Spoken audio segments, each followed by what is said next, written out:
Hello everyone, कैसे हैं सभी। आई होप आप सभी ठीक होंगे। डियर स्टूडेंट्स, लास्ट टाइम हमने जो कवर किया था that was your ground wave propagation and another was topic was your regarding sky wave propagation. आज हमने जो टॉपिक कवर करना है that is your space wave propagation. Space wave propagation क्या होती है, इसका दूसरा नाम होता है लाइन ऑफ साइट प्रोपोगेशन भी बोलते हैं इसको। देखो जो आपकी स्पेस वेव प्रोपोगेशन है, सबसे इंपॉर्टेंट बात, ये स्पेस ऑफ वेव प्रोपोगेशन तब यूज की जाती है अगर आपका जो वेव होगी उसकी फ्रीक्वेंसी क्या होनी चाहिए, 30 मेगाहर्ट्ज से ज्यादा होनी चाहिए। पहली बात, ये इंपॉर्टेंट बात आपको पता होनी चाहिए। स्पेस वेव प्रोपोगेशन ट्रैवल करती है एक स्ट्रेट लाइन के ऊपर। जो भी वेव होगी वो क्या करेगी, स्ट्रेट लाइन के ऊपर चलेगी। कहां से, फ्रॉम ट्रांसमिटिंग एंटीना से रिसीविंग एंटीना तक। देखिए, ये मान लीजिए आपकी ऐसे करके अर्थ है, यहाँ पे एक एंटीना लगा हुआ है, दूसरा एंटीना यहाँ पे लगा हुआ है। इसको हम बोलते हैं ट्रांसमिटिंग एंटीना और इसको हम बोलते हैं रिसीविंग एंटीना। और यहां से आपका एक सिग्नल जाएगा, यानी कि एक वेव ट्रेवल करेगी और इस एंटीना के पास पहुंच जाएगी। ठीक है, ये तरीका होता है स्पेस वेव प्रोपोगेशन में। तो यानी कि ये एंटीना इस एंटीने को जिस जिस एंटीने को देख पा रहा है उसी एंटीने को ये सिग्नल दे पाएगा, उसी एंटीने को वेव को सेंड कर पाएगा। इसलिए इसको हम बोलते हैं लाइन ऑफ साइट कम्युनिकेशन भी बोलते हैं। यानी कि लाइन ऑफ साइट, जिसको ये एंटीना देख पा रहा है उसी को ये सिग्नल भेज पाएगा। तो स्पेस वेव जो स्पेस वेव्स होती हैं वो यूज की जाती हैं फॉर किसके लिए, for line of sight communication के लिए as well as satellite communication के लिए यूज किया जाता है। और ये वेव ध्यान रहे स्ट्रेट लाइन पे चलती हैं। लेकिन एक प्रॉब्लम आ जाती है, मान लीजिए एक एंटीना यहाँ पे है और दूसरा एंटीना आपका यहाँ पे है। तो सिग्नल देखो यहां से जाएगा सीधी लाइन पे और इस एंटीने तक पहुंच ही नहीं पाएगा, क्योंकि वेव कैसी ट्रेवल करेगी, सीधी लाइन पे। जैसे अगर ट्रांसमिटिंग एंटीना होता तो सिग्नल ऐसा सीधी लाइन पे जाता और इस तक पहुंच ही नहीं पाता। तो ये ऐसा क्यों हुआ, it is due to curvature of earth. Earth पे क्या है, कर्वेचर है। तो कर्वेचर होने की वजह से आपका जो सिग्नल होता है कई जगह पे ब्लॉक हो जाता है, कुछ जगह पे क्या होता है, ब्लॉक हो जाता है due to curvature of earth. बात समझ आ रही है। अब because of line of sight nature of propagation, these waves are get blocked at some point by curvature of earth। तो यही मैंने जो बात समझाई, क्योंकि because of line of site nature किसकी, प्रोपोगेशन की, ये वेव्स क्या होती हैं, ब्लॉक हो जाती हैं कुछ पॉइंट के ऊपर बाय कर्वेचर ऑफ अर्थ। ये आपका कर्वेचर ऑफ अर्थ है। यहाँ पे एक एंटीना लगा हुआ है, दूसरा एंटीना यहाँ पे लगा हुआ है। तो देखिए वेव जाएगी, ऐसे करके जाएगी और यहाँ पे ब्लॉक हो जाएगी, अर्थ के साथ स्ट्राइक कर जाएगी, आगे जा ही नहीं पाएगी, क्योंकि ये ट्रांसमिटिंग एंटीना था, ये रिसीविंग एंटीना था। तो यहाँ तक ब्लॉक हो पा रही है। तो ये रेंज जो है इस एंटीने की, ट्रांसमिटिंग एंटीना की, वो कितनी है, dt। इसको लिखते हैं हम dt के साथ। और यहां से लेके जहां तक जो डिस्टेंस है, यानी रेंज जो है रिसीविंग एंटीना की, वो कितनी है, dr। इस बात को भी याद रखना है। dt क्या है आपकी, range of transmitting antenna. dr को किसके साथ लिखा मैंने, रेंज ऑफ रिसीविंग एंटीना। ये रेंज होती है कि कहां तक ये एंटीना आपका सिग्नल को सेंड कर सकता है और कहां तक ये आपका रिसीविंग एंटीना सिग्नल को रिसीव कर सकता है। ठीक है, ओके, ये बात क्लियर होगी। तो स्पेस वेव प्रोपोगेशन के बारे में मैंने क्या बताया, आपकी एक स्पेस वेव ट्रैवल करती है स्ट्रेट लाइन के ऊपर from transmitting antenna to receiving antenna. Space wave जो होती है यूज की जाती है लाइन ऑफ साइट कम्युनिकेशन के लिए as well as satellite communication के लिए यूज किया जाता है। लाइन ऑफ साइट नेचर होने के कारण कुछ जगह पे ये वेव्स ब्लॉक कर दी जाती हैं। कहाँ पे ब्लॉक कर दी जाती हैं भाई साहब, ये ब्लॉक कर दी जाती हैं कुछ पॉइंट्स के ऊपर, हमारी अर्थ के ऊपर। क्यों हमारी अर्थ के ऊपर कहीं पे ब्लॉक क्यों कर दी जाती हैं, क्योंकि कर्वेचर होता है हमारी अर्थ पे। उम्मीद करता हूँ स्पेस वेव प्रोपोगेशन आपको समझ आई होगी। नेक्स्ट टॉपिक है हमारा रेंज ऑफ ट्रांसमिटिंग एंटीना या range of TV transmission antenna. अब देखिए, इस चीज को समझने के लिए मैं आपके लिए सबसे पहले डायग्राम से समझाता हूँ। देखिए, ये मान लीजिए आपकी अर्थ है, ये स्फेरिकल होती है। मैं आधी अर्थ बना रहा हूँ ऐसे करके। ठीक है, इसको इरेज कर देता हूँ, वापस बनाता हूँ। ये देखिए, ये आपकी क्या है, अर्थ है। इस तरह से कर्वेचर है हमारी अर्थ पे और यहाँ पे लगाया हुआ हमने क्या, एंटीना। यहाँ पे ये देखो, मैं एक प्रॉपर डायग्राम बनाता हूँ। ये एक हमने यहाँ पे क्या लगाया है, एंटीना, और इस एंटीने की हाइट कितनी है भाई साहब, इस एंटीने की हाइट मान लेते हैं हम, हाइट कितनी है, h है। यहां से लेके यहां तक जो हाइट है आपकी कितनी है, h है। और ये टॉप का पॉइंट है, इसको मान लेते हैं a और इसको मान लेते हैं b, कोई प्रॉब्लम वाली बात नहीं है।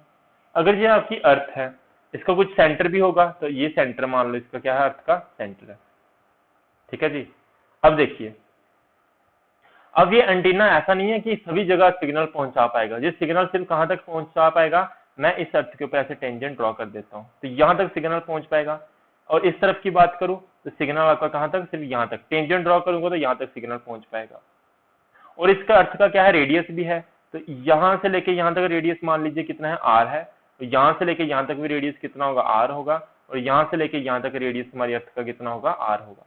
ये सारी वैल्यू, ये भी r है, ये भी r है, और ये भी क्या है आपका, r है। और ये सेंटर था, तो सेंटर को मैं किसके साथ लिख देता हूँ, o के साथ लिख देता हूँ। a से लेके c तक ये, और a से लेके d तक, यहां तक ये आपका सिग्नल पहुंच पा रहा था। जितनी भी मैंने बातें बोली यहाँ पे लिखी हुई हैं, कंसीडर कर लो ए बी क्या है आपका, एंटीना है, यानी कि ट्रांसमिटिंग एंटीना है।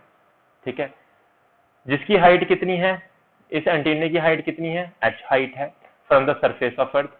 Due to curvature of earth, TV signal जो होगा cover some limited area from the top a top a से जो कुछ लिमिटेड एरिया ही कवर कर पाएगा, पूरी अर्थ को सिग्नल नहीं पहुंचा पाएगा। उस चीज के लिए कहां तक ये सिग्नल दे सकता है, उसके लिए हमने टेंजेंट ड्रॉ कर दिया AC एंड AD। कौन सा tangent, AC and AD on the surface of अर्थ।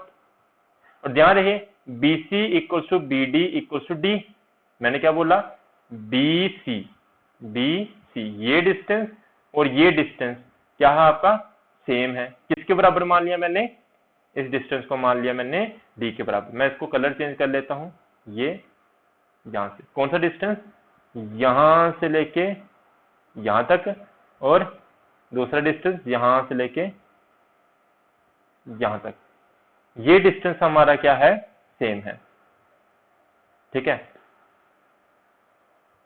उम्मीद करता हूं ये बात समझ आई होगी आपको। तो यहां से लेके यहां तक डिस्टेंस सेम है, यानी कि ये भी डिस्टेंस आपका D है और ये भी डिस्टेंस आपका कितना है, D है। वहां पे वही लिखा है BC equals to BD is equal to D, जिसको हम बोलते हैं डिस्टेंस ऑफ होरिजन। मतलब कि इतनी दूरी तक ये डिस्टेंस को, इतनी डिस्टेंस तक सिग्नल आपका पहुंच पाएगा। और R क्या आपका रेडियस ऑफ अर्थ है। अब देखिए आप ट्राइंगल में चले जाओ, कौन सी ट्राइंगल में चले जाओ भाई, आप चले जाओ in triangle A B and C। कौन सी ट्राइंगल, एक बार मैं ब्लैक कलर यूज कर लेता हूं, in triangle A B C। A B C कौन सी है, A B एंड C। मैं इसको मार्क कर रहा हूं आपके लिए ट्राइंगल, ये वाले ट्राइंगल की बात हो रही है। इस ट्राइंगल की बात, इस ट्राइंगल में चले जाएं तो यहाँ पे ये क्या है आपका, AC क्या है आपका, हाइपोटेन्यूज, AB और BD। मैं इसको पाइथागोरस थ्योरम लगा के, PGT थ्योरम लगा के ऐसा लिख सकता हूँ, AC स्क्वायर इक्वल्स टू क्या लिखूंगा, BC square plus AB square. यहां पे आपकी क्या है, 90 डिग्री एंगल है। ठीक है, तो क्या बन जाएगा आपका, AC की वैल्यू मिल जाएगी आपको, AC square equals to BC की वैल्यू कितनी है, D है, तो D स्क्वायर हो जाएगा। और AB की वैल्यू आपको पता है कितनी है, H है, तो H स्क्वायर हो जाएगा। ये आपको वैल्यू किसकी मिल गई, this value is your of, किसकी है भाई, AC की। ठीक है, तो मैं इसको हाईलाइट कर देता हूं ऐसे करके, ये लो आगे।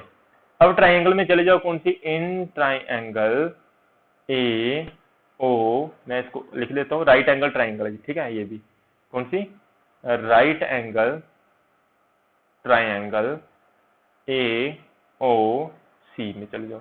चाहे आप इस ट्राइंगल में चले जाओ, चाहे आप इस ट्राइंगल में चले जाओ, दोनों में से कोई भी ट्राइंगल में चले जाना। तो ये यहाँ पे 90 डिग्री एंगल बन रहा है, और ये क्या होगा आपका, हाइपोटेन्यूज होगा। ये AC है और ये क्या है, OC है। तो यानी कि फिर से पाइथागोरस थ्योरम लग जाएगी आपकी। तो क्या होगा देखना, OA स्क्वायर इक्वल्स टू, देखो क्या हो जाएगा, OA square equals to AC square plus क्या हो जाएगा, ओ सी स्क्वायर हो जाएगा। दिस इम्प्लाई ओ ए की वैल्यू देखना किसके बराबर है, एच प्लस आर के बराबर है का होल स्क्वायर हो जाएगा। कैसे देखना भाई, ए ओ की बात करो या ओ ए की बात करो, ओ से लेके बी तक डिस्टेंस कितना है आपका आर है, और बी से लेके ए तक डिस्टेंस कितना एच है। दोनों को ऐड करेंगे तो ओ ए की वैल्यू कितनी हो जाएगी, एच प्लस आर हो जाएगी। तो एच प्लस आर करेंगे तो एच प्लस आर का होल स्क्वायर लिख दिया मैंने, क्योंकि ओ ए का क्या था, स्क्वायर था। इक्वल्स टू ए सी की वैल्यू अभी निकाली थी हमने, ए सी कितना था, ए सी स्क्वायर कितना था आपका, D square plus h square था। और ओ सी की वैल्यू तो दिख रही है आपको आर के बराबर है, तो क्या हो जाएगा, प्लस आर स्क्वायर हो जाएगा। उम्मीद करता हूँ ये बात समझ आई होगी। आगे देखो, अब मैं इसी को साइड पे समझ लिखूंगा आपके लिए, है ना, इधर ही कर लेते हैं इसको सॉल्व। नेक्स्ट स्टेप देखो यहीं पे कर रहा हूं मैं, तो क्या हो जाएगा, दिस इंप्लाइज, यहाँ पे लग जाएगा ए प्लस बी का होल स्क्वायर, यहाँ पे क्या लग जाएगा आपका ए प्लस बी का होल स्क्वायर। तो क्या हो जाएगा देखना, h square plus r square plus 2r h equals to d square plus h square plus r square. ये आर स्क्वायर और ये आर स्क्वायर कट जाएगा, ये एच स्क्वायर और ये एच स्क्वायर कट जाएगा।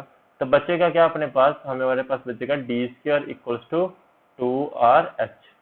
हमें एक्चुअली डी फाइंड करना है, तो डी किसके बराबर आ जाएगा, डी हो जाएगा आपका square root of 2r H हो जाएगा। This is your required solution. D क्या है, यानी कि डिस्टेंस ऑफ ओरिजिन, यानी कि रेंज, कितनी रेंज तक ये एंटीना आपका, कितने डिस्टेंस तक आपका ये एंटीना सिग्नल को पहुंचा पाता है, यानी कि यहां से लेके यहां तक इतना डिस्टेंस कवर कर पा रहा है। तो ये डिस्टेंस निकालने का क्या तरीका है, square root of 2r h. R क्या है, रेडियस ऑफ अर्थ, एच क्या है, हाइट ऑफ द एंटीना। दोनों का प्रोडक्ट करके इंटू 2 करके उसका स्क्वायर रूट ले लोगे तो आपको डी की वैल्यू मिल जाएगी, यानी कि कितनी रेंज तक ये सिग्नल को पहुंचा सकता है। ये तरीका हुआ है हमारा इसको ड्राइव करने का। तो देखो यहाँ पे maximum line of side distance, उसको हम maximum line of side distance भी बोलते हैं, बिटवीन टू ट्रांसमिटिंग एंटीना, कैसे, of height H T and receiving antenna of height H R above the earth is given by. देखिए generally आपने अभी एक पहली चीज, ये तो हमारा नेक्स्ट टॉपिक हो जाएगा, इससे पहले अभी हमने क्या निकाला, range of transmission, TV transmission निकाला, जो कि हमारा क्या है, d is equal to square root of 2h r आया। एच क्या है, हाइट ऑफ एंटीना, आर क्या है, radius of earth, and d क्या है, मैक्सिमम डिस्टेंस या रेंज ऑफ ट्रांसमिशन है। लेकिन क्या हो अगर ये तो एक एंटीना था, अगर दो एंटीने ऐसे करके, ये एक एंटीना है और ये दूसरा एंटीना है, इस एंटीने की हाइट मान लीजिए कौन सा एंटीना आपका, ट्रांसमिटिंग, और ये कौन सा आपका, रिसीविंग। तो इस एंटीने की हाइट कितनी है, इस एंटीने की हाइट मान लो एच टी है क्योंकि ट्रांसमिटिंग एंटीना है, और इस एंटीने की हाइट कितनी है, एच आर है। और यहां से लेके यहां तक इसका डिस्टेंस, और यहां से लेके यहां तक इसका डिस्टेंस, जिसका डिस्टेंस हो जाएगा आपका कौन सा, डी टी, और इसका डिस्टेंस हो जाएगा आपका डी आर। इसको लिखने का क्या होता है, मैक्सिमम, है ना, डीएम, यानी कि मैक्सिमम लाइन ऑफ साइट, कैसे लिखते हैं हम, d m equals to d t plus d r लिखते हैं। डी टी का यानी कि स्क्वायर रूट ऑफ 2h होता है, एच कौन सा, ट्रांसमिशन का, तो एच टी इंटू आर होगा, plus square root of 2h होता है, तो एच क्या है आपका, रिसीविंग वाला, एच आर इंटू आर होगा। ये हमारा डीएम का फॉर्मूला हो जाएगा। What is DM, it is your maximum line of site distance होता है। एच टी क्या है और एच आर क्या है, height of transmitting antenna and receiving antenna है। ये आज का हमारा टॉपिक था। उम्मीद करता हूँ आपको ये बात समझ आई होगी। कुछ भी डाउट होगी आप नीचे कमेंट सेक्शन में मुझे पूछ लेना। तो इस लेक्चर को यहीं पे रखते हैं। वीडियो अगर अच्छी लगी हो तो चैनल को सब्सक्राइब कर लेना और इस वीडियो को लाइक करना मत भूलना। Bye bye, have a nice day.